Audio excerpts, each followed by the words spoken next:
Ірі сауда және қызмет көрсету орындары мен дүкендердегі кассалық аппараттардың қазақша қызмет көрсететін күні алыс емес. Бақылау касса машиналары арқылы жасалатын операциялардағы мемлекеттік тілге ауыстыру бойынша тиісті мекемелер түсіндіру жұмыстарын бастап кетті. Қазір бір қатар кәсіпкерлік нысандар қазақ тілінде түбіртек беру бағытында жұмыс істеп жатырмыз дейді. Ал осы уақытқа дейін техникалық мүмкіндіктері тек орысша жазылған аппараттарды қазақшаға ауыстыру қалай болмақ? Тілшіміз анықтап көрді. Бұл іске түрткі болған азаматтардан келіп түскен арыз шағымдар. Соңғы кезде түбіртекті қазақ тілінде талап ететіндер саны көбейген.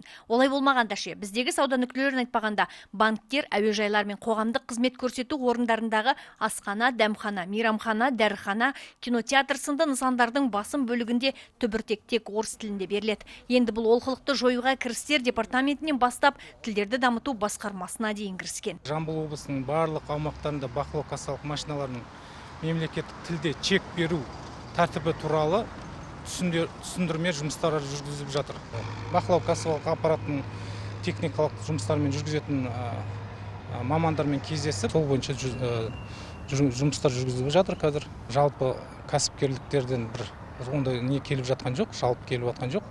Талап баршаға ортақ. Мемлекеттік тілдің мәртебесін көтеруге әркімнің ақ бар таласы. Тұтынушылар тілегі орындалу шарт. Заңды болса әрине. Тұрғындардың өтініші негізінде құзырлы мекемелер тарапынан түскен нұсқаулықты орындауға кәсіпкерлер де мүдделі. Тәтті себет дүкеніне неден әкімшіліктен келіп ескерту жасалынды. Кассовый чекті, яғни чек шығатын аппаратты орыс тілден қазақ тіліне ауыстыруға рұқсат берілді. Сол нұсқаулар бойынша қазір біз басшылыққа ескерту жасаттық, ескерттік, айттық, ол басшылық оны қарастырып жатыр. Оны ауыстырып, жақын арада ауыстырып қалады. Біздерге қойылған тарап оны дұрыс деп, мен оны өзім қолдаймын, және де оны барынша ертерек ауыстыру керек.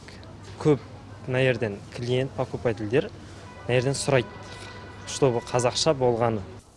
Енді кассалық аппараттарды қазақша мәтінге ауыстыру мәселесіне келсек, мамандар бұл іс ешқандай қиындық тудырмайтынын айтады. Мемлекеттік тізілімге енгізілген бақылау касса машиналарының жаңа нұсқаларын ешқайда бармай-ақ қазақ тіліне оңай көшіруге болады, ал кейбіріне тиісті мамандардың көмегі қажет.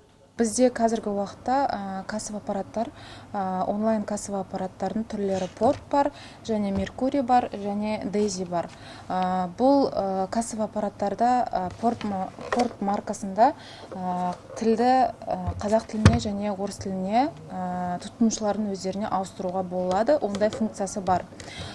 Меркурий мен Дейзи модельдерінде бұндай функциясы жоқ. Бірақ салық төлеушілердің жеке мәліметтерін ғана ауыстыруға болады. Бұл модельдер бойынша алдағы уақытта бағдарламасы енгізілу процесі жүріп жатыр. Қазақ тіліне толықтай ауыстыру үшін бізге келуге болады. Кассалық аппараттарды қазақ тіліне көшіру жөніндегі нұсқаулық тамыз айында келіп түскен. Қазір осы талаптарды жүзеге асыру бойынша облыстық тілдерді дамыту басқармасы мен орталықтарының мамандары түсіндіру насихат жұмыстарын жүргізуде. Ал бұл іске бизнес өкілдерінің қаншалықты жедел әрекет етіп және қашаннан бастап қазақша түбіртектер беріле бастайтыны уақыттың еншісінде. Айгүл Тілеуханқызы, Ермек Кеншімбек, Руслан Бегалы, Жамбыл Ньюс.